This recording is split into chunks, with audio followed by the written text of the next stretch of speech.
born ready, dude. Got wicked allergies. I don't have them anymore. I've been cured. I usually don't get it. It's gotta move, man. They'll just go away. What? I moved and they went away. Yeah, true. Now you just get hurricane. True.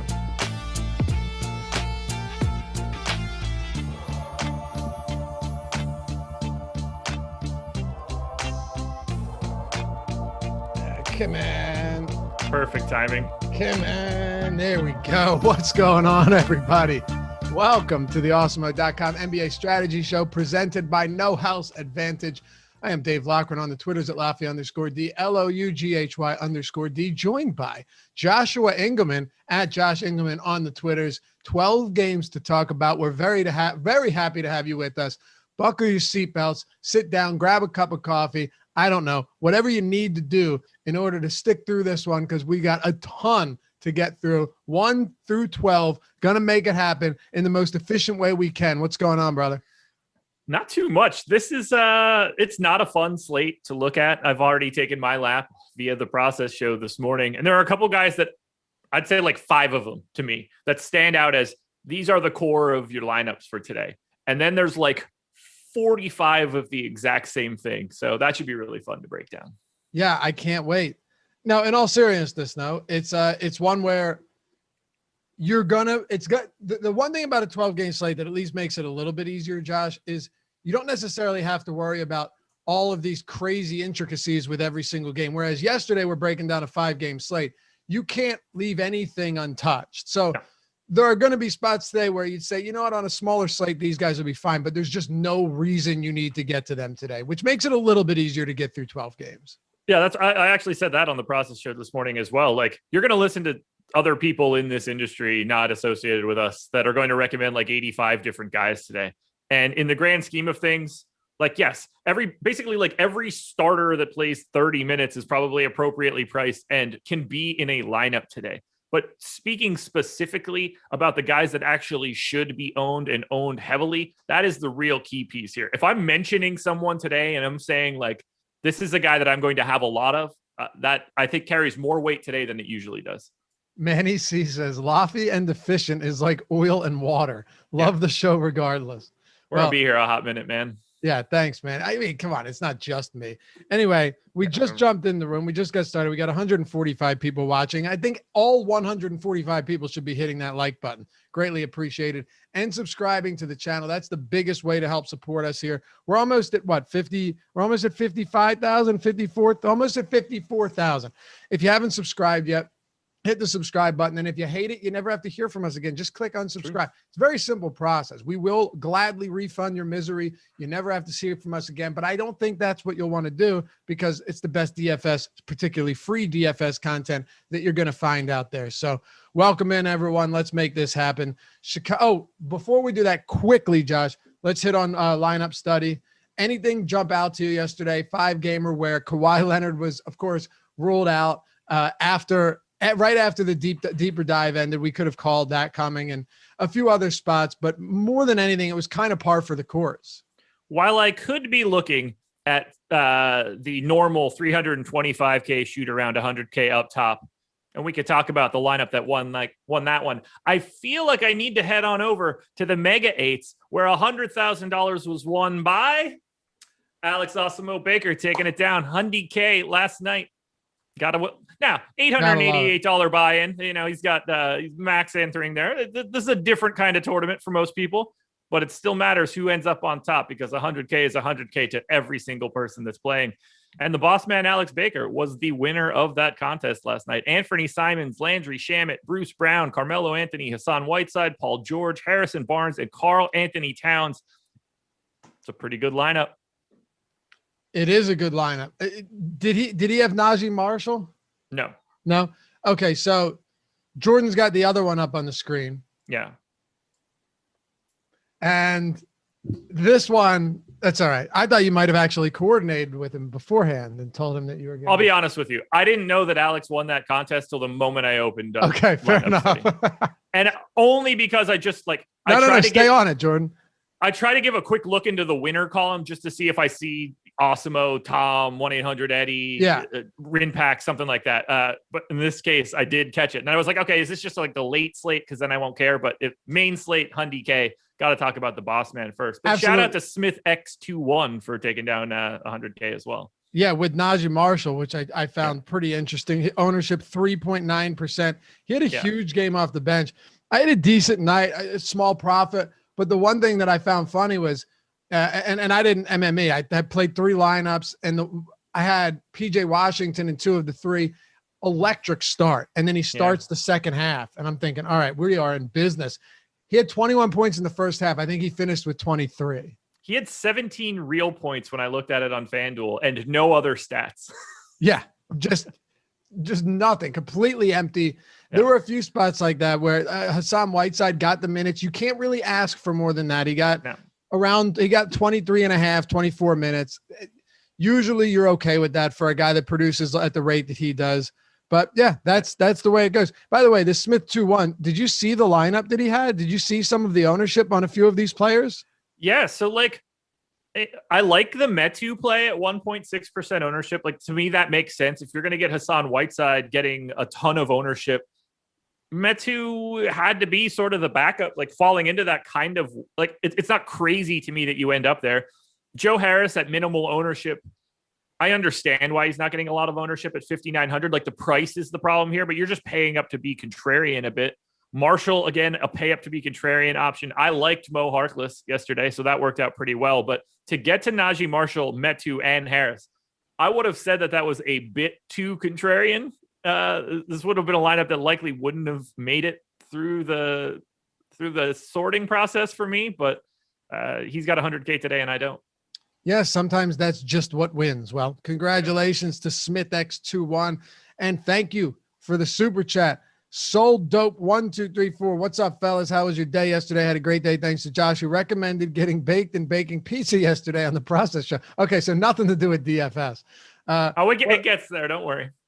What a beautiful day. Tried to DM you, Josh, and then it cut off. Well, Josh, I got that DMA via Nerd Ass Greg. He passed that one along to me, so I did get it actually. And then he gives us another super chat. Says, by the way, I was so baked last night. I ended up playing the optimal lineup from the process show and still cashed. LOL. I didn't even know what my lineup was. So I mean, there we go. Building the goods at 6:30 a.m.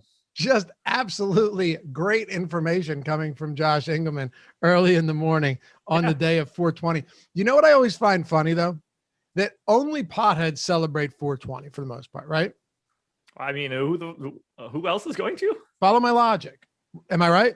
Yeah. Yes. Okay. What are they doing differently on 420? We're smoking more. Right, but I ate a handful of gummy bears yesterday with no regard for the rest of my night. I got a ton of buddies that just daily smoke weed every single day, right? I mean, you're talking to one. Right, but I'm talking some of them like wake up, I just can't. Right, I know you can, but wake up. I want to. Noon, 4 o'clock, 8 o'clock, go to bed, 3-foot bong sitting on the coffee table type stuff. Okay. There's no way that type of person is getting any higher on 420 than they did mostly every day of the week. See, what you're doing in those scenarios, at least this is the way that I would treat it. That is the perfect way to start this day, by the way. I'm going to try and get a different strain, something maybe a little bit more high end, something to the fancy. You're breaking out the fancy stuff. You're breaking out. So it's a little holiday. Yeah, you're breaking out the nice silverware, right? Yes. Yeah. You're breaking out, the fancy bong, the fancy pipe. You're instead of using like Wesley pipes, you go to Billy Bong Thornton, that kind of stuff. Gotcha. Okay. Instead of maybe eating like a toast pizza, you actually get a real pizza. Like you step your game up a little bit. Like you make a real nice dinner for Christmas. This is the same sort of thing, but you get like the best Funyuns you can find. So you do yourself well. Yeah, absolutely. You should. It's Christmas for stoners, man. Okay. Marv Perry says, you're wrong, buddy. You don't smoke weed. Did I not give that impression off at this point? I used to frequently, daily, as a matter of fact, but I got out of that. Just couldn't do it anymore, man. I wish it settled with, I wish I handled it the same way you did. I just don't have the same reaction anymore. But what do you mean? What? What do you mean? Like if I smoke too much, I get wick. I'm someone that I've never been prone to any anxiety, anything like that. But I smoke too much. Like if I were to rip a huge bong and clear it, yeah, I'm, dude, not good. You know, yeah. So that's to me, that's the appeal. No, not for me though, because I can't communicate well, right? Yeah. I can't. No, but it's like I start worrying that I can't do that. You know? Yeah. Yeah, that's the best part of it. That's why to me that's not what I'm enjoyable. That's no, because not enjoyable. It helps me to deal with everyday situations in life when that's not the case. I'd be useless in that capacity, though. You got to break through it. Once you know how to deal with being on a different planet and thinking like everything is coming crashing down on you, when you can handle that emotion, channel it, and push it back out, it makes the rest of life a lot easier. Yeah. Always been more of an opiates guy. Look, don't get me wrong. They're fun too. I don't have the same sort of experience, but I've enjoyed them. We can't do this. No. I'm talking about past experiences, by the way, just so we're very clear. Yes. Oh, yeah. I'm too old for that mess now. Exactly. But 20-year-old Josh was cashing those checks. So 12 game slate. Good start, eh? Yeah. And somehow this will all get blamed on me. Chicago. Hey, you're the host, man. And Cleveland. Let's dive into it. The Chicago Bulls, 3.5 point. We still do a good job, man. We put in work around here. That's all that matters, right? Look, I don't want to be not honest with people about my life. The more that I can share with you guys about my experiences, I think the better I will be in this role. Disney isn't our parent company yet, Josh. We're good. No. Otherwise, I would have a fair share of Paul Pierce moments, minus the strippers. 3.5 point road favorites, 210 total here. Let's start it off with the Chicago Bulls. They lost Zach LaVine to the COVID safety, health and safety protocols. And he was expected to miss a couple games. Now it's 10 to 14 games. So he's out for an extended period of time. But that's really all they've got going on here. Low total game, pretty slow in pace, at least going up against the Cleveland Cavaliers. I want to know, though, with Vooch's price continuing to climb, do we get to him today as the clear number one option on the Bulls? Do we go to a Kobe White whose price is still relatively low? How do we approach them without their clear number one player on the court? I think we pretty much ignore them. This is, I believe, the lowest total on the slate. Did you say that? Is that correct? I think it is. It's 210. Yeah, and I thought there was one that was a bit lower, but you might be right. I think you're right. 210. Yep, lowest one on the slate. So I think it's the lowest total on the slate. It is. You're right. Either Daniel Tice at 6.5% is the most that I got anybody coming up here in the optimal.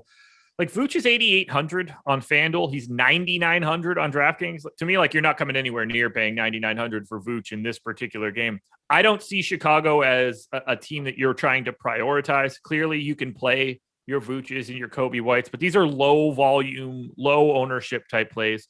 Vooch actually isn't really seeing much of a bump with no Zach LaVine, which I thought was surprising. I don't have the numbers in front of me any longer, but I can tell you, I know for a fact, his usage is at like 29% and change with Zach LaVine off the floor since he's been on the Bulls. He's not seeing that big bump when you saw, 10 different dudes for Orlando get ruled out. So I have no one here that I can say is a priority. I would say that Vooch, Kobe White, Daniel Tice, and to a lesser extent, Garrett Temple on DraftKings are all guys that you could roster in GPPs, but no one here should be a highly owned guy. This is a bad matchup against Cleveland from a fantasy sense. Okay. Yeah, it's interesting because usually when you have a spot like Zach LaVine being out, it opens a lot up. Yeah. For some reason, I don't know what that reason would be. He is not soaking up the usage. I guess the offense is just running differently. Like I think Kobe White is making a little bit of a difference there. They have other guys that can actually shoot. It's not like they're going to James Ennis and Dwayne Bacon and all of these other like relatively low usage guys when all of the other starters for the Magic used to be out. So here's the crazy part. We've got Patrick Williams projected for 25% ownership on FanDuel. I don't know who we're assuming is out for this entire slate, but that's not going to happen. Daniel Tice and Vooch are in the teens. Tice, White, and Temple are all in the teens on DK. If those are actually their ownership, my recommendation to you guys would be to play 0 shares of everyone from Chicago. Okay. Wow. What about Cleveland? Larry Nance is back, complicating the front court rotation for the Cavs at this point. Highest owned guy from Cleveland is 8.6% owned Kevin Love on FanDuel. The next highest number is 2.5%. And I think that the Kevin Love $5,900 ownership or $5,900 price tag and ownership on FanDuel is correct. So if you want to get, 8 to 10% of Kevin Love, it works. Your best bet is exiting this game out. Raspy Treasure's dad says, Josh, Laffy likes Smokey in the chicken coop with the super chat. I don't know what that means, to be honest with you. I got nothing. Yeah, but thank you for the super chat. I mean, if anybody would like Smokey in the chicken coop, it would be Laffy, but I don't have any idea what that means. I'm assuming it's a reference to me not smoking. By the way, Justin Swearingen said, number 2 FanDuel main slate last night. Thanks, guys. You're welcome. Is Swearingen your real last name? Because if it is, that's awesome, because Swearingen from Deadwood is one of the greatest characters ever, Josh. Justin Swearingen, longtime follower of our channel, too. Well, it's a cool last name. Anything else from this one? No, you're better off not being here. All right. Well, Golden State and Washington, Steph Curry's been, ever since we were like, yeah, I don't know if he has the ceiling, Steph Curry has just gone nuclear. Now, I'm sorry, quickly. It is funny, though, and this is something Adam and I talked about at length on the Deeper Dive yesterday. Curry and De'Aaron Fox, they are still somewhat limited. And what I mean by that is, Fox, if he doesn't have the points and assists, he's not going to get you there. His ceiling really caps out around that 60 fantasy point spot. Steph's been dropping 60+ fantasy point games on the regular lately, but how much are you willing to pay for him on a night-to-night basis, especially with him going up against the Wizards tonight in a game that has a total of 238.5 and a 2-point spread? This should be fun. My mouse stopped working, so we'll see where we end up with that. That's fun. I don't know how to use a keyboard. It's cool. So I'm willing to get to Steph today, and I know I'm normally not. Right. Now, we've got him in the mid-20s in ownership across both sites, but I think that is largely warranted because taking on the Washington Wizards is as good as it gets. This is actually a pace-up spot for Golden State. This is about as fast of a matchup as you can find. Golden State, in my metrics, 5th in pace. Washington, the clear leader. So this game should be a track meet.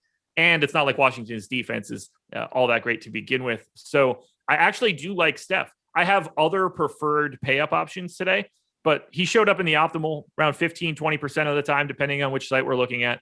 I think that is more than valid. I would not try to talk anybody out of going to Curry, particularly on this heater, the way that he is shooting the ball, the volume that he is shooting the ball, which I'll bet on Steph Curry's volume all day. If anybody's going to get a ton of shots, Steph Curry is the first guy in the entire league that you expect most of them to go in for. So yeah. I'm willing to go there, but I want to go to a lot of Golden State. Just one comment real quick. Go for it. On Curry for DraftKings. I talk about guys like Fox not, having that same ceiling. The one thing you have to love about Curry is maybe he isn't a great rebounder, but the guy's averaging 5 additional points on DraftKings just on 3-pointers alone over his last 5 or 6 games, right? 10, 11, 4, 11, 10, 8.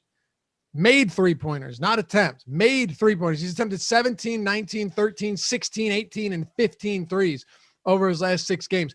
They will add up for you. And getting that extra 5 or 6 points is the equivalent of 3 stocks or, 4 or 5 rebounds or something like that. It does make a difference. And I think it's important for a site like DraftKings.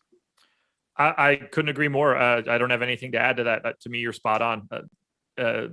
It's a huge bonus for someone like Steph Curry. That bonus means more to Steph Curry than it does to anybody else in the league. Yeah, no doubt about it. Sorry, go ahead. No, you're good. So I really like getting to Wiggins, 7K on FanDuel, 6,800. He's basically a fantasy point per minute guy playing 36 minutes a game. Again, getting that same benefit of 4.5 extra possessions over what you're normally expecting.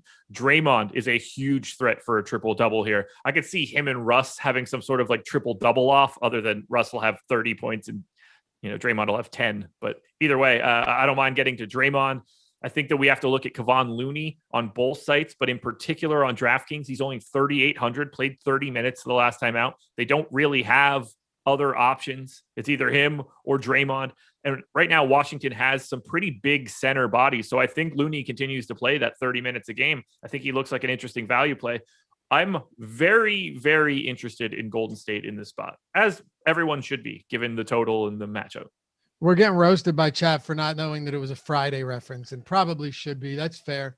So I understand the reference. I get it now that I see it. You know what I mean? But just reading it, Laffy like Smokey in the chicken coop was slightly it vague. Connect. Yeah, No. didn't connect. I've seen Friday a lot, but see, if you were to give me like a How High reference or something, I know every single word to that movie. Or Half Baked. Those, I like Friday. Yeah. Good movie. I like the series, but How High, easily my favorite movie in that genre. And I don't personally think it's close. Method and Redman crushed it. I could give you every word to that movie. Did you? I assume you didn't. Method Man and Redman did a 420 edition of Versus last night together. Oh, Good yeah? stuff. Yeah, Was it was good? fun. Yeah, it was real good. Nice. When I tuned in, there were like 165,000 people watching it on Instagram. That's awesome. Dude, there's a movie called Concrete Cowboys. It's about the actual Cowboys with stables in North Philadelphia. Really cool. True story. Check it out. It's an okay movie, but the concept is really awesome because it's real. Method Man was like a cowboy North Philly cop in it, which is pretty funny. You know, he's funny how he's changed. I was gonna say, obviously, he's Cheese in The Wire as well, which is fantastic. Yeah. He's actually a good actor too. He's not bad. I mean, sure, you're not gonna give him a starring role in a drama, but he's no Ice Cube. Oh, Cube, yeah. Do you like Washington on the other side of this one? The total's almost sitting at 240. Certainly do. Russell Westbrook, 10-8 on FanDuel, 10-9 on DraftKings. Very clearly a priority pay-up option in this matchup against Golden State. Like, all things look good here. If you're a high scorer, your upside in this game, the Russ, Beal, Steph type guys, I mean, it's 70, 80, 90 real, like, fantasy points. The upside today is real in this matchup. Bradley Beal is still 8,500 on FanDuel. I don't get that, but he's going to be heavy chalk. Looks like a fantastic cash play. Denny is an okay value play, but he stinks from a per minute perspective. The guy we really need to talk about, I don't want to oversell it, but Raul Neto is 3,300 on DraftKings, and he got the start their last time out. If Raul Neto is getting the start for Washington in this matchup, this sort of pace up spot, even at 26 minutes, 3,300, he's the kind of value play you could pop in because of how good the matchup is so that you could unlock even more of the pay up options. Who do you like more on DraftKings, Russell Westbrook or Steph Curry at a $400 difference?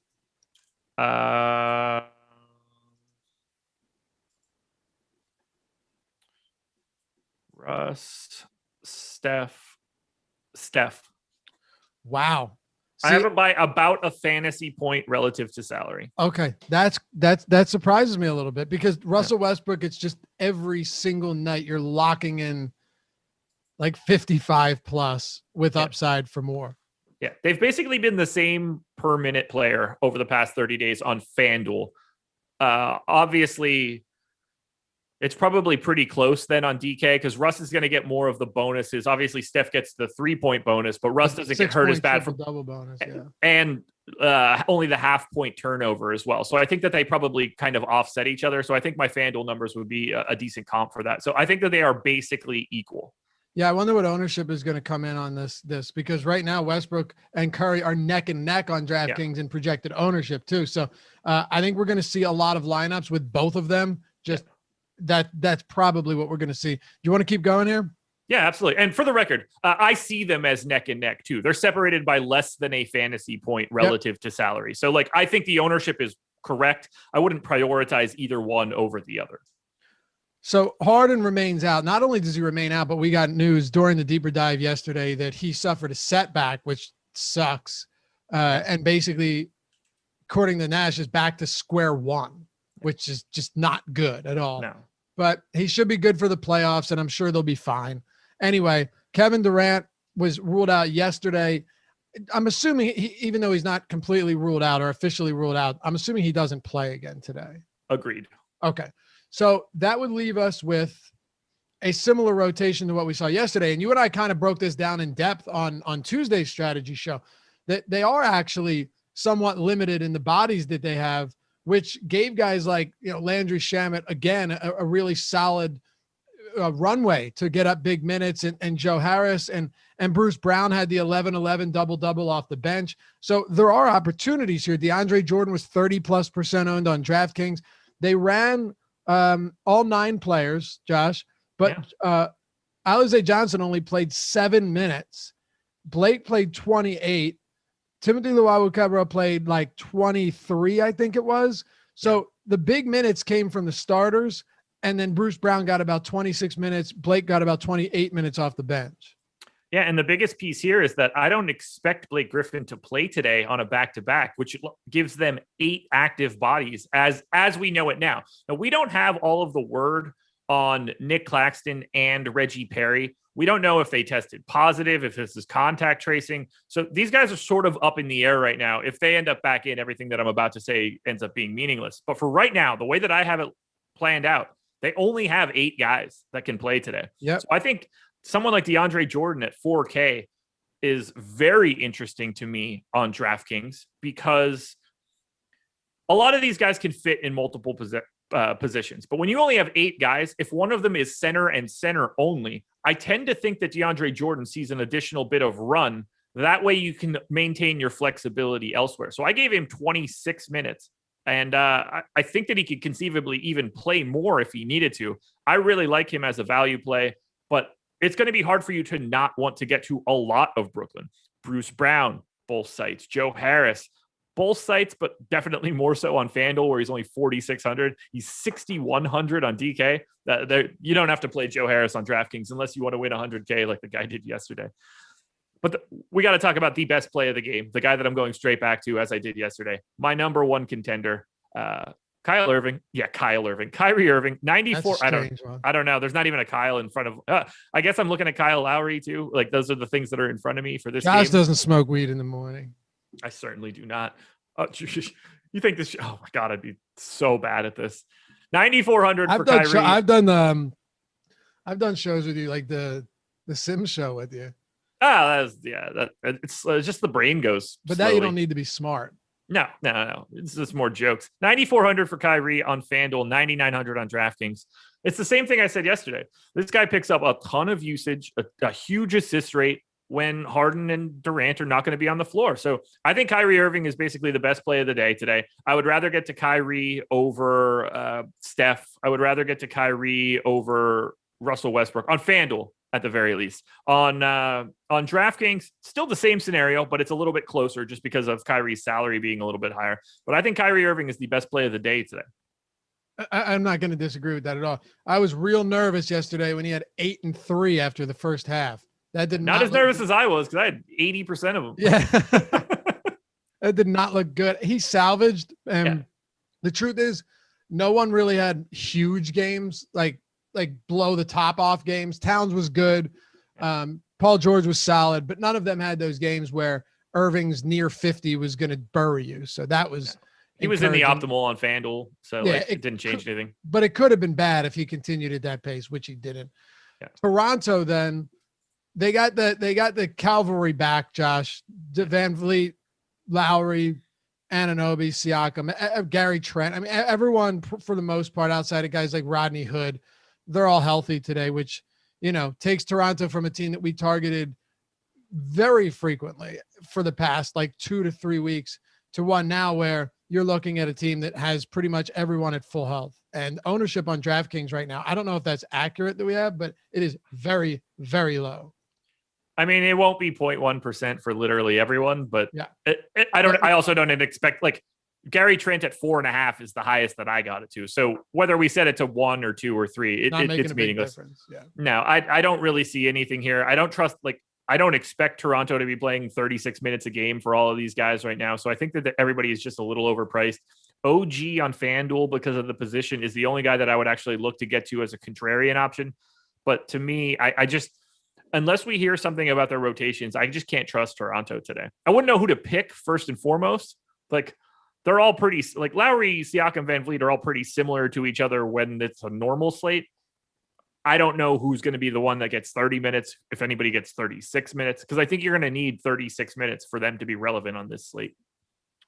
It makes sense. Let's talk about OKC and Indy then, get to game 4 on this one. Indiana Pacers at home, 9-point favorites, 229 total.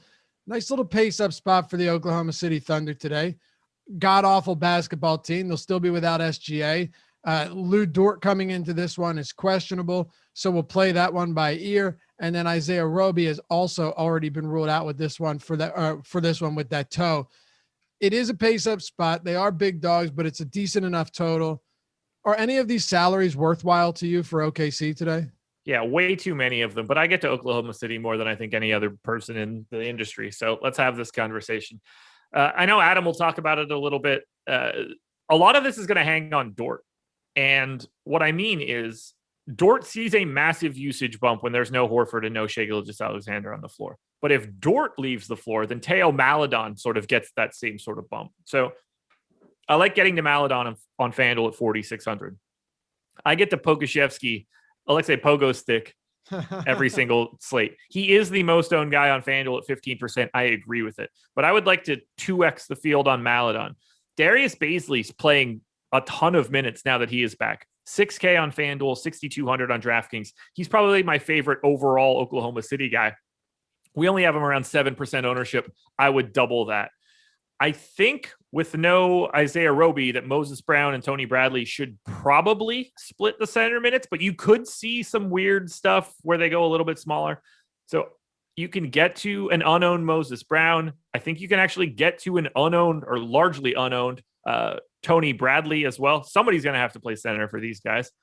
I think you can play Lou Dort at 5,700 on FanDuel. These are all like 10%ers, sometimes even 15. Bazley's almost a 20%er to me. I really like Oklahoma City because this is not the same Indiana team. No Miles Turner changes this team dramatically. They become a not all that good defense. But he's not the only one gone. They're losing everybody in their front court. They might not have all three of their centers today, depending on how this breaks. So I actually like getting to Oklahoma City a little bit more than usual here. They're hard to pick between, but this isn't the same spot they would be if Indiana was at full strength. We had a super chat from D. Owens. He says, I know it's early, but George and Boucher or CJ and Vooch? What site? That's a very good question. Let's say DraftKings. I'm just guessing.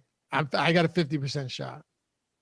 That's until you find out that this is actually for draft day or fantasy aces. Draft. That was a site. I would say it's got to be George and Boucher because I don't find CJ to be all that good with Dame back. I already have talked about how I'm not all that interested in Vooch, but Paul George to me is the second best play of the day on DraftKings and FanDuel. So I'll just go with the Paul George side. You think there's any chance that on the second of a back-to-back he gets ruled out? There's a chance that he can't figure out how to tie his shoe right before tip-off and they take him off the floor. Who the hell knows with this guy at this point? This is a guy that missed a game for drinking too much coffee. So all bets are off at this point. George is playing really well lately, though. Incredible, yeah. We're almost getting to that time where he stops doing that. So it's yeah. Isn't that the truth? What about the Pacers with Domantas Sabonis coming into this one out with the back injury? Miles Turner out. I mean, this is where things get interesting, Josh, because Goga Bitadze is questionable too. Jeremy Lamb, maybe not as much of a front court issue, but he's questionable as well. Even Dougie McDermott with the ankle is questionable, and he can get some of those front court minutes soaked up for Domantas Sabonis. I mean, this could get ugly quick today in the event that guys like Bitadze and McDermott join Sabonis and Turner on the sidelines. Yeah, and we're talking about a Goga Bitadze that's projected for 35% ownership and was my number one contender on DraftKings today. So the swing of that is massive. Massive. He's 4,200. If he's starting, to me, he's the most efficient dollar for dollar play that you can find on DK. By the way, today. 35% on a 12-game slate. Yeah, that's ludicrous. I love him. I'm in. I don't know what else to say. That he's okay on FanDuel at 5,400. He's properly priced there. But if he doesn't play, Jakar Sampson. O'Shea Brissett is 3,800 on FanDuel and 3,100 on DraftKings. I think he's the guy that we go to. Just signed a contract with him as well yesterday. So he played 24 minutes this last time out. I think O'Shea Brissett is the guy that we would be looking at. You would think Malcolm Brogdon and Karis LeVert would get a big bump.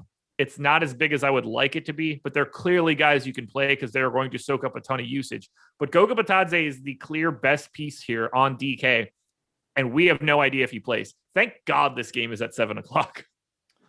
I'm not looking forward to this one, but it's going to change everything in the event that Bitadze sits. I don't think there's really any denying that. But what about Jakar Sampson, though, right? Because last game he played what? Yeah. Where do you see it? Played 16 minutes. What's that? He played less than O'Shea Brissett. No. I know he did, but Batadze was active, and Doug McDermott played, and there were a bunch of guys that were in that weren't in, and O'Shea Brissett still played 25 minutes in a game that Batadze was active and played 23. So all I'm saying is, with the game where McDermott plays 18, Batadze plays 23, O'Shea Brissett benefits, but there's still going to be more minutes to go around if those guys are out. And I think it would have to get soaked up by Jakar Sampson. I'm not advocating that he's a great player. He's not a very good per minute guy, but he's the only option behind Brissett. Yeah. So what I'm saying here is that I prefer Brissett to Sampson. Me too. Assuming Goga is in, I think Brissett is the guy that gets the time, not Jakar Sampson. Oh, absolutely. If Goga is out, you play them both. That's okay. We're on the same page then. I misinterpreted what you were saying. I was saying if these questionable guys in the front court end up sitting, Sampson has to get extended run. Yes, absolutely. If Goga is out, even if McBuckets ends up out, I think Jakar Sampson is the flat minimum of both sites and becomes a value play no matter what. If they happen to be in, I think O'Shea Brissett can still be a value play. I don't think Sampson is. Okay. One other thing, and then we can move on. What a brutal matchup and game. Ugh. Did Sampson get ejected from that game? He did. But I think they're looking more at O'Shea Brissett just from a long-term move. Yeah, but he came back not just because of that rotation. That's fair. He came back in the fourth quarter and played 17 seconds. Yeah. And got ejected. So probably got himself into a little bit of a brouhaha. Yeah, he sure did. Who subbed back in for him? I think it was actually Brogdon. So we just saw some weird stuff. They're all over the map there. Yep. Phoenix and Philadelphia. Look, O'Shea Brissett started. So let's just put that there. We're on the same page. All I'm saying is there is an avenue to where Sampson ends up playing a lot of minutes tonight. Without question. And my assumption here is that Brissett would be considerably higher owned as well. Yeah. No doubt about it. I mean, we have O'Shea Brissett at no ownership right now, and that's just not correct. No, that'll change for sure. Still early. Yeah, it's 10 o'clock in the morning, not 6 o'clock at night. Right. What are your thoughts on Phoenix laying a point against Philadelphia, 220.5 total? That tells me, for what it's worth, too, that if they're, I see you shaking your head, but it tells me that with them favored on the road, with Ben Simmons and Tobias Harris both questionable, that you may be looking at a Joel Embiid show again tonight. Yeah, and like on the Phoenix side, look, this is a much better game than it is a DFS matchup. We're not prioritizing anything from Phoenix.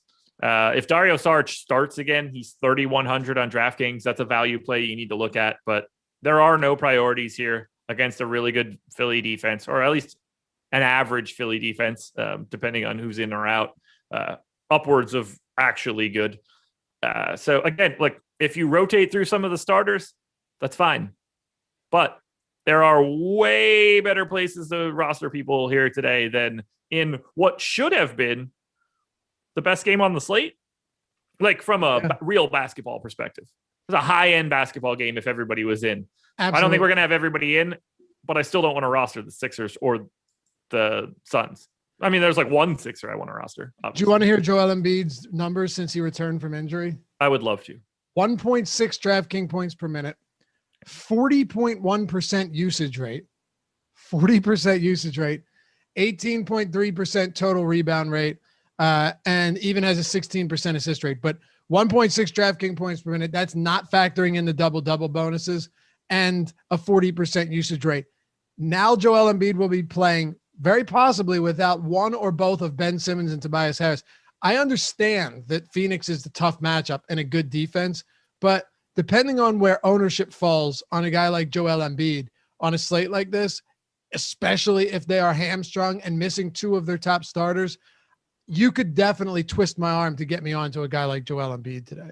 If Ben Simmons and Tobias Harris don't play, just play a lot of Joel Embiid. Don't overthink it. He's going to be projected like 1.6, and you're going to want him. Like, there's no real way around that.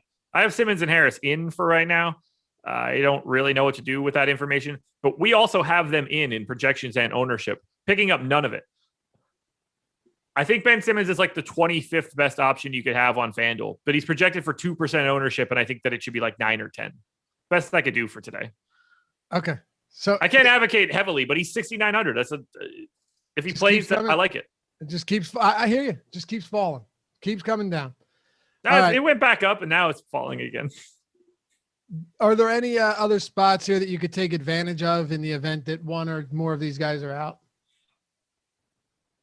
Feel free to say no. I mean, the starting lineup will be very important here. We now have George Hill complicating the backcourt. No matter how many minutes Mike Scott gets, he sucks. So probably not. No, Korkmaz has gotten too Thibault, if he starts, it's 3,300 on DK, but like, there's just too much up in the air right now for this Philly team. I don't think it unlocks a lot if Simmons and Harris end up out, other than just wanting to play a lot of Embiid.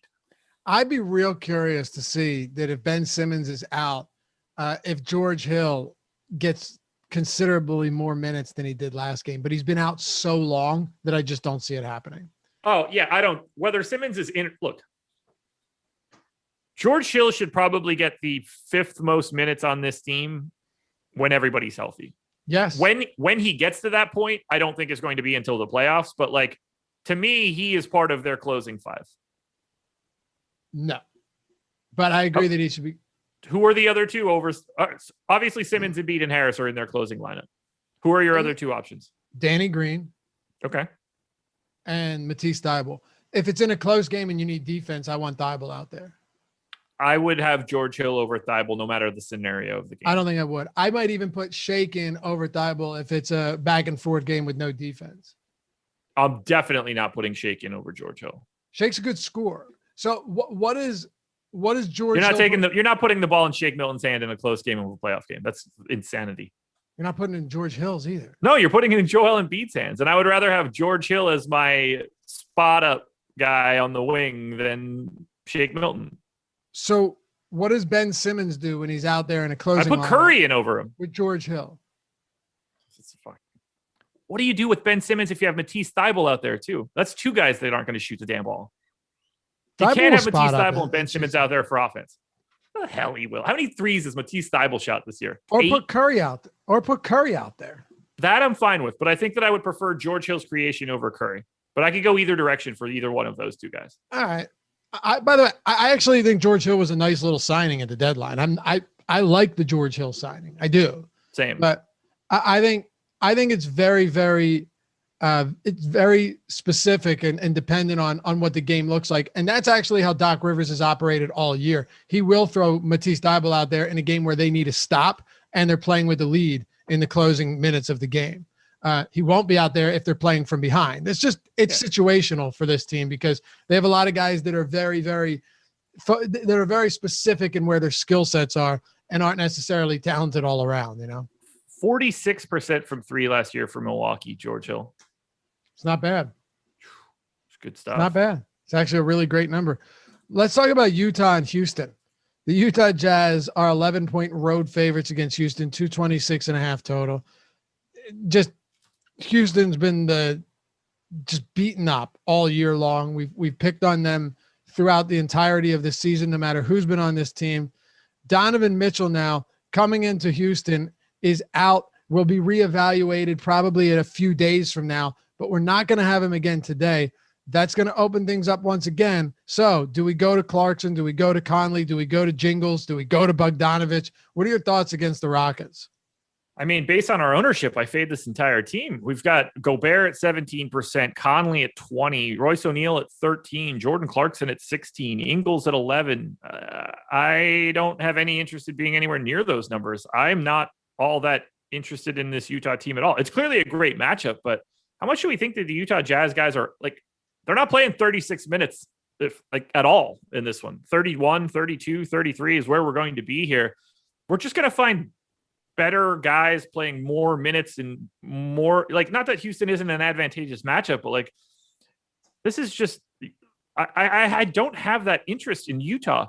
I had Royce O'Neal crest 10% optimal, and he's the only one on both sides. We have 5 guys on DraftKings in double digits in ownership, 4 on FanDuel. I do like Rudy Gobert on FanDuel, but he's picking up 23% ownership.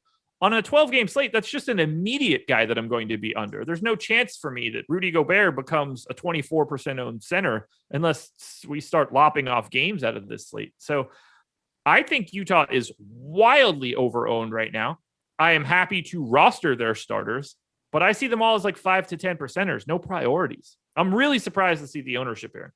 With that in mind, then I can't see you getting to an ample amount of Houston on the other side either, right? Like maybe trace amounts of a John Wall or something. But is there anybody else that really stands out here? It's still a tough matchup.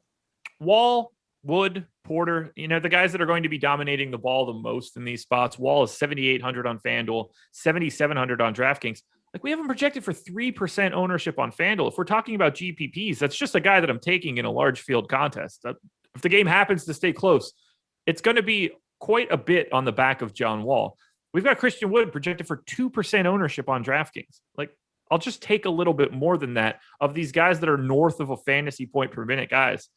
Like, Wood hasn't been great as of late, but he's still like a 1.15 guy normally. I'm not saying to go out of your way to get a lot of Houston, because again, this matchup is terrible. But I think Wall and Wood and Porter are going slightly under-owned, and I think all of Utah is going over-owned. Ghetto Farmer Boy, that is a great name. Welcome to Team Awesemo. We had such an influx of people signing up on the deeper dive yesterday, joining the YouTube subscription. Makes me happy, just to see it grow, Josh. It's a good feeling. I love it. I love seeing it. Hit that join button down below if you want to. Yeah. I say this all the time, and I don't think Tom appreciates it too much, but I always say, like, it doesn't benefit me really if you sign up for a YouTube membership. Right. I just think it's cool. I did it, and you have the badges that go up over time. It's a thing. It's a family feel. It's a community thing. You got the cool emojis down there, a bunch of different stuff, and it's like $2.99 or something like that. So it's definitely worth it for sure. Most people, and I won't speak for everyone, but most people aren't going to miss that. Anything else for Houston, or do we go on? We are down half of the slate. We're making okay progress. Yeah, look, there's no way to do this show in an hour one way or the other. And We're certainly not going to do it with all of the random talk that we had out of the gate. Yeah, there's absolutely no chance. And right now we have to do the Awesemo Hall of Fame segment because it is the coolest segment out there. And every single day people keep sending us more winners. So we can't stop this anytime soon, Josh. Can't stop, won't stop. Every time I log on to Twitter, it's another screenshot. It's another, hey, I got the Awesemo logo. Rick Durkin, welcome to the team, brother. See, it just keeps coming. Check this one out. DeColts, we're putting this one up again. Fair enough. Why not? He won almost $70,000 the other day, and he took third place. But I know we got some other ones up here with some newer ones with some subscribers. DeColts, Steve Buzzard works behind the scenes. Just see him on some shows. Guys won Millie Makers, multiple $100,000 cashes. He wins all the time. He's part of the Awesemo team. He's in the Slack chat all the time, answering your questions in the office hours. If you wanted to join, go to awesemo.com/join and check that out as well. Are these all from yesterday, dude? Why? Do we have new ones? Yeah, there we go. This one's new. Okay, here we go. Okay. Check this. This is what I love to see, right? Josh, you can attest to this. $600 win, 272,000 entries for Chuck Silver. 272,000 entries. And we got second. Oh, yes. We went 1-2. We went 1-2 in the piggy bank last night and in the shot on FanDuel. Awesemo logos. It is a testament to the fact that you don't need to be playing the $1,000 entries every day to win using the tools, to win using to hanging out here and even just listening to the free content, right? Like all of that stuff. There's the same one, right? Yeah. That's the line. That's the actual lineup too. Yeah, that's the actual lineup. Cole Anthony, Anthony Simons, Paul George, Bruce Brown, Edwards, Mo. That's a good lineup. Julius Randle, Harrison Barnes, Karl Anthony Towns. I just absolutely love to see it. We got some other ones too that I don't think we got up today, which is fine because we can just use them for tomorrow. Yeah. But yeah, we're going to have to use them tomorrow. If you want to be featured on this, it's very simple. Just download the Awesemo avatar, right? At awesemo.com/avatar. Tweet your wins to Awesemo Hall of Fame. Also include Josh and me in this. I enjoy seeing the wins, and I can always make sure to get that done. And then just tweet at Awesemo Hall of Fame. You'll get a free month. So we're not just putting these up there to brag, even though I love doing that for everybody. But We're doing this because you get a free month. It's right around the $100 value if you finish top 3 out of a field of 5,000. And you might say, oh, well, what's in it for me? That's so hard to do. Well, not really. You're playing anyway. All you have to do is use the avatar. I mean, it's a win-win situation, Josh. Yeah, it's a zero cost proposition. It's Exactly. like entering a free roll. Exactly. And I'm pretty excited to show this stuff every day. All of our tools, if you wanted to check them out, awesemo.com/join. Ownership, player projections, the boom bust tool. It has the optimal lineup percentage in it, the lineup builder, fantasy cruncher add-on, which is so huge. We're so happy to have them, partnered on the site, and everything else that we've got there. All of the premium tools, articles. I can't go through them all, but know this: if there's a sport that DraftKings, Fanduel, No House Advantage, one of these sites have, we have content for it. We have premium content built by the #1 ranked DFS player in the world, used by him, and a lot of really good players are working on them behind the scenes every single day of the week. If you want to check it out, we got memberships for under $4 a week, or you could do a full year, a month, whatever it is. I don't have to sell you on it. Just go to awesemo.com/join, check it out if you want to use the tools. Be sure to use that avatar as well. Like Josh said, it's a zero cost proposition. All right. Oh yeah. Ronald Jones, welcome to the team, man. Did I have a bad run with Ronald Jones in the NFL season last year? Every single week I'd go back to him and just get burned. But to be fair, that you could name any NFL player and I could be like, I had a really bad week with that guy. Because how do you have a good week in the NFL? Yeah, and I'm assuming that's also not the real Ronald Jones. Atlanta, New York. Josh, I'll toss this over to you so we don't go too long. Hawks 1-point favorites, 216.5 total. That was the one I was thinking might have been lower, than the first one. But second lowest total on the slate. Good God. So the highest sim score that I got for anybody here is 4.5% for Trae Young.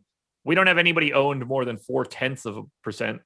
I don't recommend anyone from Atlanta on FanDuel. You can get to a little bit of Trae Young at 9,200. If you want to play Clint Capella or Trae Young, I would never talk anybody out of that, no matter what these numbers say, just because they are the two primary drivers of the Hawks. I would not be playing any Hawks tonight. I don't think a Hawk could make it into a lineup for me today. Not a single one. Nope. Interesting. All right.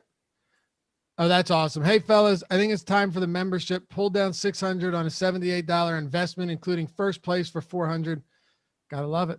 Cliff Lewis. Congrats, Cliff. What about New York? Do you get to anything here? Should be a close game if that's any consolation. Yeah, I think you do because of the amount of minutes that some of these guys are playing. So like RJ Barrett for 5,800 on FanDuel, we got him projected for 25% ownership. I agree with it. Reggie Bullock is 3,800 on FanDuel, playing massive minutes. He's 20% owned. I largely agree with it. Julius Randle is north of 10K on both sites. I'm happy to get a little bit of Randle, but I think that's a little heavy. But I think RJ Barrett and Bullock, particularly on FanDuel, their ownership is warranted because their prices are broken. Anything else from this one? Not really. I thought that I would like a little bit more in this game, but the Knicks really just do drag you into the abyss. They've been playing a little bit faster, by the way, though. They're not dead last any longer. When everyone's healthy, Miami and San Antonio game just looks as bleak as you could possibly imagine, right? When everyone's healthy. Yeah, but 100%. That's not necessarily going to be the case today. Buckets is questionable. Bam Adebayo is questionable. And I'll give them this. They're usually decent about reporting when guys are legitimately probable in Miami. Like Bam usually has that tag. He's always listed as probable. Victor Oladipo is still out. Tyler Hero is questionable. I honestly, the honest to God truth is, oh, and by the way, Dwayne Dedman is questionable, who had actually been in the rotation the past couple of games. I don't know where to turn with this team because I have no idea who's going to be in or out. We've got Trevor Ariza projected for 3% ownership on FanDuel. That's the highest number on either FanDuel or DraftKings. Look, when they play, you could always play Bam and Butler. I am not recommending anybody from Miami today. Okay. And if they don't play, that's why we have Live Before Lock and the deeper dive. Absolutely. Then you start talking about getting into Kendrick Nunn, you getting into Goran Dragic, you cross your fingers and hope that Andre Iguodala that turns back the clock a little bit. But for right now, there's just nothing here. Check our group chat with everybody, by the way. Is there anything in San Antonio?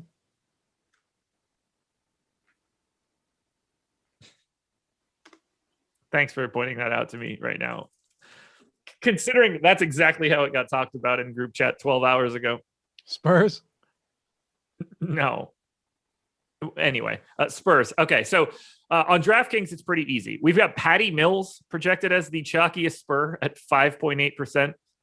You can safely just not play any Spurs today. FanDuel's a little bit different. We've got $4,200 Keldon Johnson projected for 17% ownership. I think he's over-owned, but I really do like the value at 4,200, even though he hasn't been all that great as of late. DeMar DeRozan is projected for 19% ownership right now on FanDuel. I can tell you this much. When I fill out the strategy syllabus, I will be listing DeMar DeRozan as the biggest bust. To me, that ownership is not anything that I'm interested in. I will probably not be playing all that much of San Antonio. Little bits of Keldon Johnson as a value, maybe a little bit of Derek White as a value, but there are no priorities here. That's easy enough for me. It's time to move to Detroit and Dallas. The Detroit Pistons have actually been a pretty popular team lately. It's just that time of year. I'm telling you, if you're a sports bettor, I know I've said this so much, but I want to ingrain this in everyone's heads. Set up alerts if you're betting sports. Even if you're not betting sports, start betting them. And be ready for when the big news drops each and every day. For example, like the Kawhi Leonard news dropped yesterday. Josh, if you were to hit them right when the Kawhi Leonard news dropped, you would have got the Clippers you would have got the Blazers getting 7 points. Getting 7 points. And guess what? You would have won. Yeah. Does it win every time? Of course not. But when a big name player gets ruled out like that, when they're expected to play and it doesn't reflect, and it reflects them playing in the line, man, what a good time to be alive. I say that because, well, Detroit doesn't really have many of those good players, but they've had so many guys out recently. It doesn't look like they're getting any real ownership today, though, with everybody back outside of Killian Hayes. Isaiah Stewart is at 11% on FanDuel at 4,500.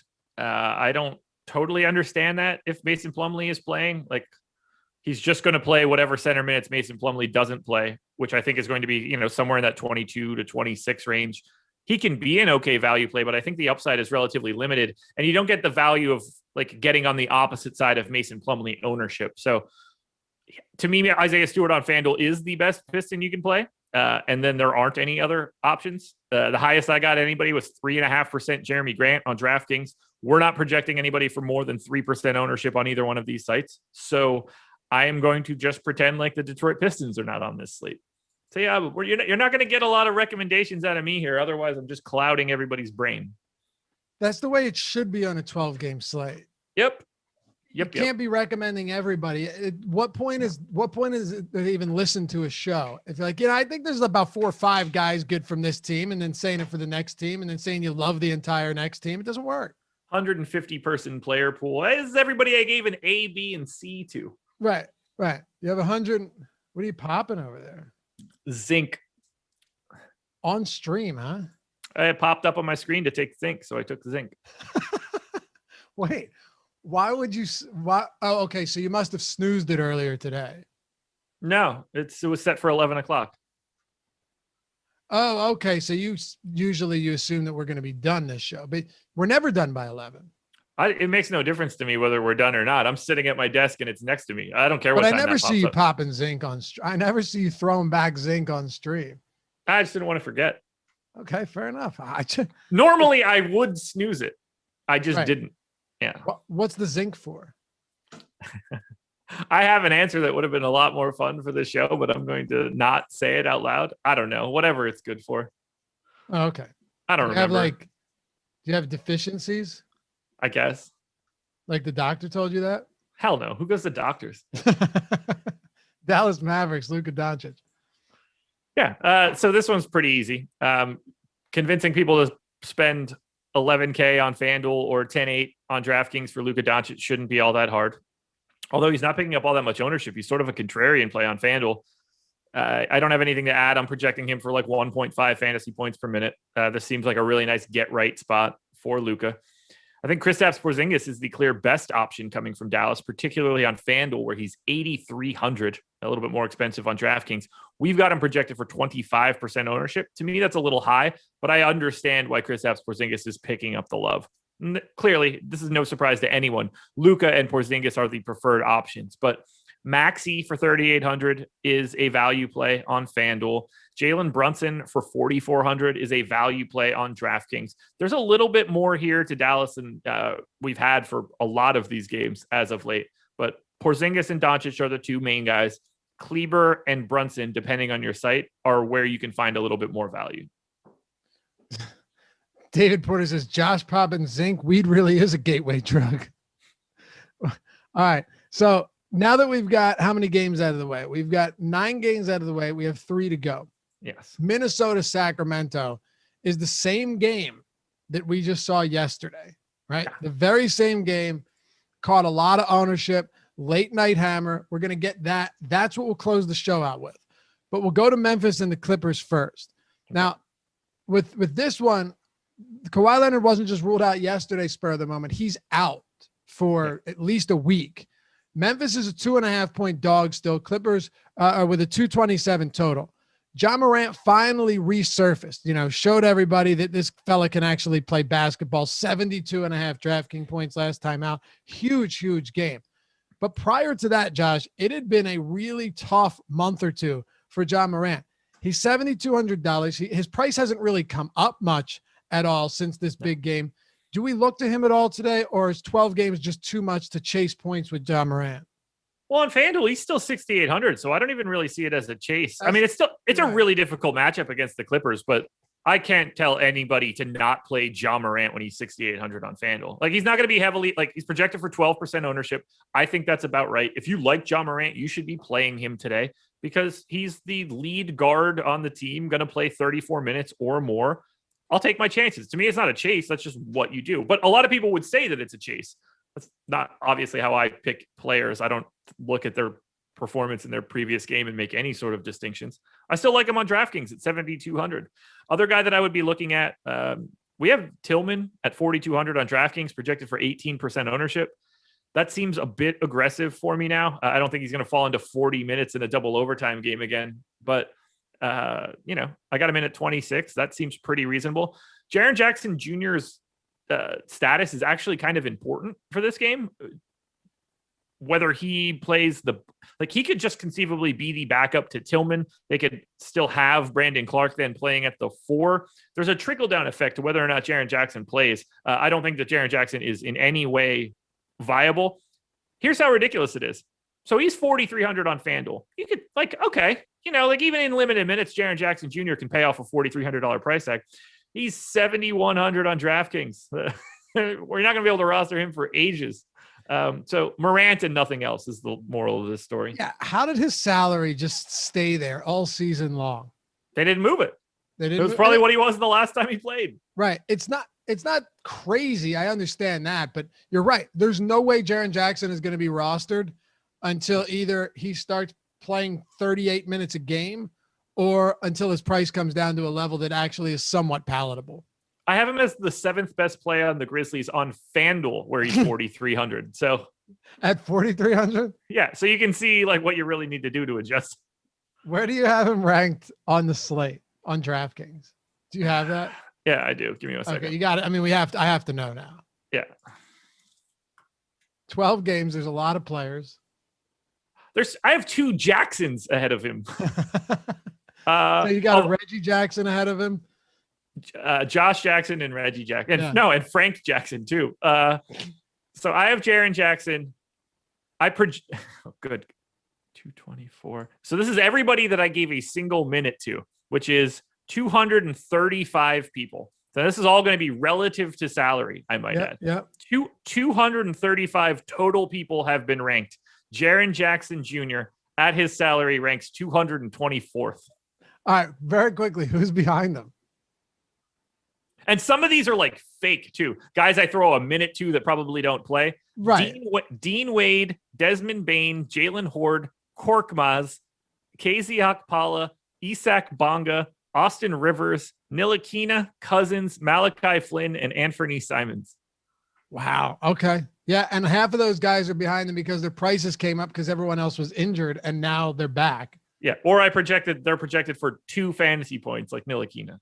So don't play Jaren Jackson tonight on DraftKings. No, I think that might be a little bit too contrarian. I do think that Paul George, assuming he plays and isn't limited, just how good he's been lately. Yeah. I have a tough time getting away from it, man. He can't miss right now. No, he's great. He's the second best play on the day to me behind Kyrie Irving. It's 9,400 on Fanduel, 9,300 on Draftkings, pulling big ownership, totally warranted. He should be priced north of 10K when there is no Kawhi Leonard and no Ibaka, no Beverly, but he's not priced like an upper tier star. So I've got him at 1.4 fantasy points per minute. It's a pace up spot against Memphis, probably even faster than it normally is because Joe Val is not going to be on the court. I don't really have a negative thing that I could possibly say about Paul George. The combination of Paul George and Kyrie Irving is my favorite two-person combination on this slate today. Anybody else from the Clippers? If this ownership is to be believed, like $5,600 Reggie Jackson looks okay at 1% on DraftKings. To me, that's a guy you would want to get to in a large field. Absolutely. Marcus Morris is going to play like 32 minutes with these guys off the floor. I think that works a little bit as well. Terrence Mann got the start. I don't find him to be all that viable, even if that happens again. So George is a tier 1 upper echelon A+ type guy. Reggie Jackson and Marcus Morris are guys that I actually like getting to. Josh, did you know that the NBA DFS projections and NBA optimal lineups for No House Advantage are totally free at Awesemo.com? They're totally free? Tell me more. Free. That means you don't have to pay a single cent for them or even sign up. Yeah. Look, all jokes aside, we talk about it a lot. It is without question the best thing that we are offering if you're trying to build a bankroll right now. You get free money for signing up.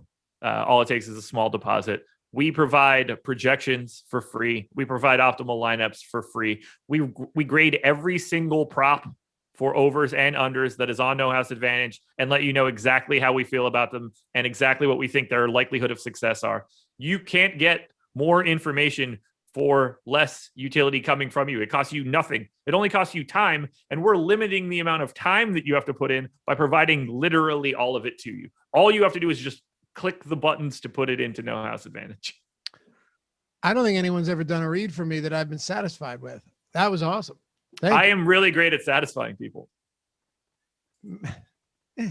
I mean, I don't feel comfortable going that far, but I do feel comfortable saying if you use the Awesemo promo code AWESEMO, you get $20 sign up bonus when you download the app and deposit at No House Advantage. It's a peer-to-peer player prop format where you put your props in tournament style against your peers, just like you would at any other DFS site. But in this case, it's props, and all the tools are free at Awesemo.com when you do it. It's a win-win situation. Use the promo code Awesemo, sign up, download the app, use our tools, build your bankroll. Even if you want to go chase those 6-figure paydays on the other sites, you need a sustainable bankroll to do it, right? And not everybody's there yet. This is one great place to do it. And Josh, the last thing I'll say, they want you to win. These new sites want you to win. Like they want you to stick around, you know? Here's a good thing. Like for the longest time, the big conversation was like, oh, you play 80% cash, 20% GPPs. And that was like your way to build a bankroll. That was just like the common speak of the industry. Now I think you could do it a little bit differently. Instead of thinking about it like cash and GPPs, play 80% of your bankroll on No House Advantage and grind as hard as you can with free tools and bonuses for signing up, softer competition. And then if this is what you really want to do, if you want to take the shots, use that as your equivalent of your cash game and funnel the rest of it into your larger field GPPs if you want to. I think that is a much better combination than advocating for just cash and GPP. Bang, bang. Denver, Portland. Denver Nuggets against the Portland Trail Blazers. 2-point favorites, 228.5 total. This should be a pretty fun game. Anytime I get to see Nikola Jokic go up against Damian Lillard, I'm pretty satisfied. The Denver Nuggets with Nikola Jokic have just, by the way, have you seen all this now? Now the whole thing is on Twitter that everybody just like hates Nikola Jokic. It's insane. It's like if anyone else has a big game, everyone goes crazy. If Nikola Jokic has a big game, everyone just stays quiet. He really doesn't get the respect he deserves. Now it's really just becoming a meme all over Twitter at this point, but it is kind of true. The guy has been slaughtering opponents all season long, and he's coming off a 47-point, 15 rebound, 8 assist, 78.75 DraftKings point game against the Memphis Grizzlies. Now he has the Portland Trailblazers. Josh, I don't care if it's Nurkic. I don't care if it's Enes Kanter. That means nothing to me. Nikola Jokic will run through essentially anyone at this point because he is one of the most versatile players in the entirety of the league. He's playing 35.5 minutes a game. He has not missed a game yet this season. He's shooting 60% from 2, 42% from three, and 85% from the line. He's averaging 11 rebounds and 9 assists a game. I'm at awe. Crazy. I'm in awe as a center. As a center. And let's be fair. As a center that, slightly resembles a basketball player. Yeah, he doesn't. You would think that everyone would love him. Right. I guess he needs like a better gimmick. He doesn't talk. He doesn't care about fame at all. He doesn't care. He's just good. But you're right. You would think that he would be a fan favorite. Why would you not root for a guy that looks like an oversized UPS driver? Yeah. And he's really fun to watch. The things that he does, he's not doing this in a way that isn't entertaining. He's one of the best passers on the planet. He's shooting from all sorts of weird floater angles. Go back and watch the shot that he hit to win the game in Game 7 in the playoffs. Ridiculous moonball that goes in. Just, to me, I don't get it. He's having a truly legendary offensive season, to the likes of which we have basically never seen from a player like him. And for someone that looks like him. And people are trying to talk about and never leaving the floor. He's playing every single minute in a season where no one does that. I know. It's fantastic. Shout out to the UPS drivers, by the way. That is a fantastic job. And I hear they have paid good benefits. I have heard really good things about their benefits. I'm dead serious. Yeah. Of course. I heard the waiting list is like 8 years to get a driver position, though. It's not easy. Tough life around here. Yeah, look, you got to do what you got to do. So do you like Jokic today? Sure. 11-3 on FanDuel, 11K on Draftkings. It's certainly a more than reasonable way to pay up in salary. The floor is just so high. I mean, what's the worst thing that's going to happen? He's going to go 24, 8, and 8. He's going to fill out the stat sheet one way or the other. The problem, to me, he is the best center.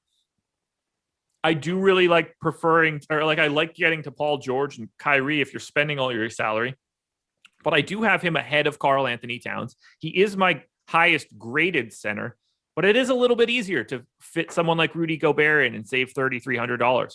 If Goga Bitadze is available, he's basically half price, and it allows you to spend up elsewhere if you need to. So if I'm just ranking the pay up options on DraftKings, and I'm going to say that that's everybody 9K or higher, because Paul George and Kyrie Irving, I can't leave them out of this discussion. They need to be number 1 and number 2. I think Steph Curry is 3rd. I think Nikola Jokic is 4th. Fair enough. Chat saying that I was low-key burning Jokic. I wasn't. I was saying that he doesn't look like he would be as good as he is. He looks a lot more like he'd be as good as he is now than he did 2 years ago. Well, he lost a ton of weight coming into the bubble, if you remember. Yes, I do. A lot of weight. Yeah, and he looks healthy now. But he still kind of lumbers up and down the court. He does. Talk to me about Portland then. Damian Lillard.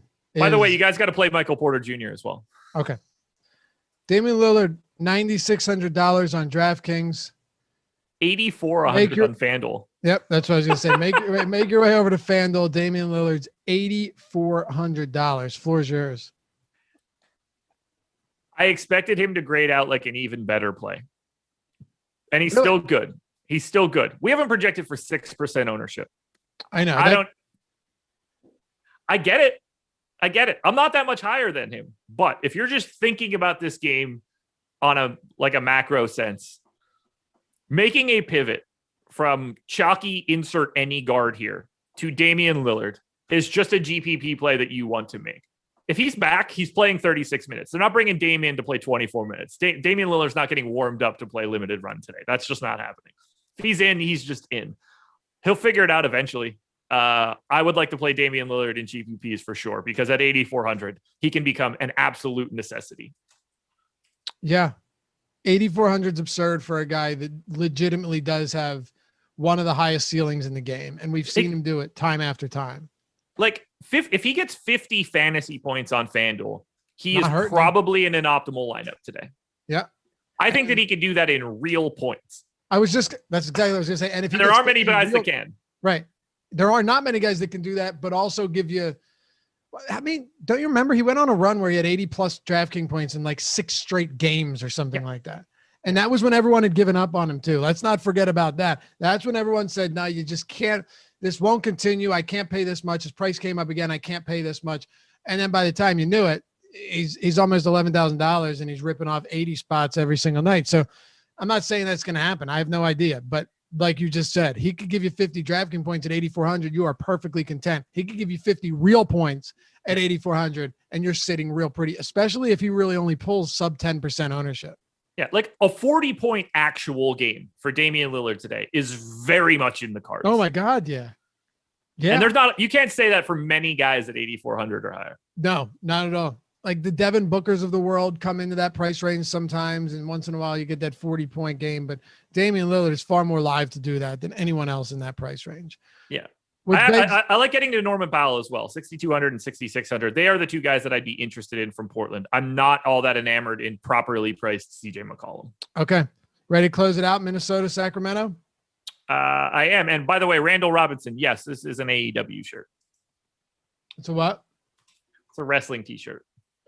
No, that's why I don't know what that is. Like WWE stuff? Yeah, but not WWE. Why is it written in another language? It's not written in another language. It's English, man. That does not look like English in the middle of the shirt. It says exploding barbed wire death. Oh, there is a little bit of Japanese in there as well. Yeah. Okay. That's what it is. Okay. All right. Cool. It's a good shirt. They had an exploding barbed wire death match a month or so ago. Did you have fun? It was one of the more hilarious wrestling match endings I've ever seen. Okay. So is Japanese wrestling? No, America. Minnesota, Sacramento. Let's wrap this one up. Plus 4.5 goes to the Minnesota Timberwolves, 238.5 total. Very same matchup. The back-to-back days that we saw yesterday. That was obviously one of the higher, valued games on the slate. Only 5 games, but still, we go back to this one, Josh, and you see Barnes played another near 40 minutes in that one. Hassan Whiteside actually closed this game out despite them being down by 14 points at the end of the game, played 24 minutes. There is a decent amount to take away from this one. Oh, absolutely. Look, I loved this game yesterday. I love it again today. Anthony Edwards, to me, is getting dramatically underrepresented. He had a really nice game. I believe he went for north of 40 fantasy points yesterday. Correct me if I'm wrong, if you have it in front of you. I'm trying to grab it now if I can. I'm sorry, what did you say? I can pull it up. So Anthony Edwards went for 46.5 fantasy points yesterday on FanDuel at 7,100. They lowered his price in the exact same matchup, so he is 6,900. I like him even more. One of my favorite plays of the day, Anthony Edwards, both sites. Clearly, Karl Anthony Towns, 10-5 and 10-4. You have no issue playing against the Sacramento team. Can blow this total out of the water. D'Angelo Russell, pretty hot. I talked about him again. I talked about him yesterday. I thought that price tag worked. Really hot shooting early. Ended up being a perfectly reasonable play. I would be happy to get to him at 6,100 again. After that, it's like Jaden McDaniels as a $3,700 value is fine, but I really, really have my eyes set on Anthony Edwards for today. I think he's getting very underrepresented. We have him projected for 6.5% ownership on DraftKings. I think it should be triple that number. Wow. Real, and his price, you mentioned his price didn't move on DraftKings either. It's the same price it was yesterday. Yeah, love it. Love it. Luke Walton said that De'Aaron Fox only played 28 minutes because he tweaked his ankle. Well, he still played, and that happened earlier in the contest. But we see so often, neither of us are medical professionals, but you see very often that stuff swells up once you stop being active and you wake up the next morning and, it looks like a balloon. Would I be shocked if De'Aaron Fox doesn't play today? No, I wouldn't. But as of now, I don't necessarily know what to think.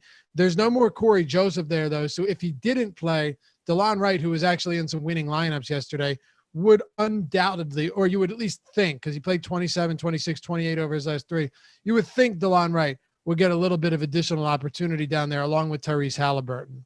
Yeah, so I already think DeLon Wright is tied for the best spot on DraftKings with De'Aaron Fox in. He's 4,100. On FanDuel, he's 5,300. So best spot on the Kings or on the slate? On the Kings. So I have him in for 23 minutes at 4,100. I actually like getting to DeLon Wright about 10%. He's getting that ownership as well. I'm very nervous about getting to De'Aaron Fox. This is a guy that was averaging 38 minutes a game over his past 8 games. I only gave him 36 here. I don't trust it, and I'm not all that excited about it there. If he's pulling the ownership, I don't think that I'll go to Fox this time. And then Harrison Barnes on FanDuel, 28% ownership. I played a ton of him yesterday. I assume I'm going to do it again. He's 6K, plays 38, 40 minutes at a power forward spot. Just gives you some pretty efficient points per dollar in the grand scheme of things. On the Sacramento side for DK, no one stands out. You just kind of want all of them. Fox, Wright, Mo Harkless. Shout out to Mo Harkless. Whiteside again, Barnes. Like those are all 5 to 10 percenters. What's up? Is that your boy or something? It's who, my boy? Mo Harkless. I said play more Mo Harkless yesterday, and it worked. Oh, that's why you shouted him out. Yeah. Okay. I got to pat myself on the back a little bit. I don't like to take too many victory laps, but I got Mo Harkless right yesterday. Okay. You should be shouting yourself out. I'm shouting out Mo Harkless. I didn't do anything. I'm proud of Mo Harkless for being Mo Harkless. Odd flex. Go ahead. Just every single piece of this game in the grand scheme of things, if everybody that plays, 28 minutes or more looks good because of how bad both of these teams are in the pace of this game. If we're talking about just guys that stand out to me from Sacramento, clearly you have to look at Fox, but Harrison Barnes, DeLon Wright, Hassan Whiteside, these are all guys you should be rostering today. Buddy Hield on FanDuel at 5,800. And if anybody happens to get ruled out for Sacramento, this just gets even more extremely good. Would you go back to Whiteside at 6,200 on DraftKings? A little bit. He's not like out of the player pool by any means. Okay. I'm assuming you have Holmes out. Yes. Because that's kind of an important one. Absolutely. Yeah. Holmes out. Last thing I'll ask you, and then we can wrap this one up. Holmes hasn't played in about 10 days. Yeah. If he does play and isn't limited against Sacramento, would you get to some Rashawn Holmes? He's a +1 per minute, easily a +1 per minute guy on the season. Do we think that he can play today?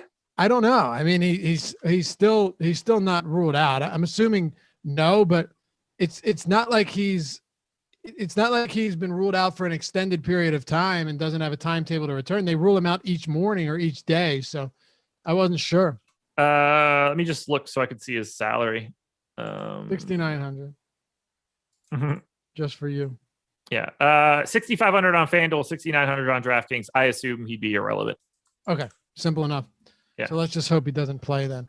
That'll do it for us, okay. Guys. Remember, all of our shows available in podcast form wherever you're looking. We got you covered if you don't want to do it on the YouTubes. And before you head out, hit that thumbs up. Get us up above 200. We got almost 600 people watching today. Guys, you got to love it. I mean, what better community hangs out for an hour and a half talking DFS, talking just the most random things, getting off topic, leaving the reservation, so to speak, but always coming right back, finding our chi. I don't even, we're finding our chi? Isn't that what you call it? Finding your chi? I don't know. No? Finding your center? Maybe. We always I'm gonna go find some cheese after this. I'm gonna make a quesadilla to the ground floor. That'll work. Yeah. Is that good? Is that a good? I'd rather be in the penthouse, brother.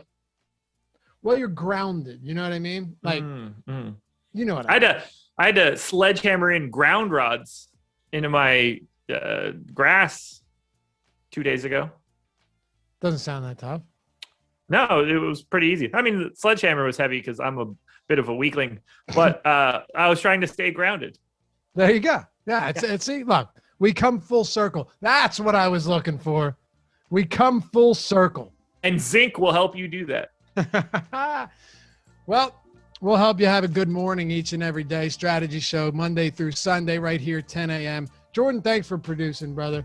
It looks like he's got the turtleneck on today. We'll see. Can't say I blame it. Thanks for watching the Strategy Show presented by No House Advantage. Have a good day, guys.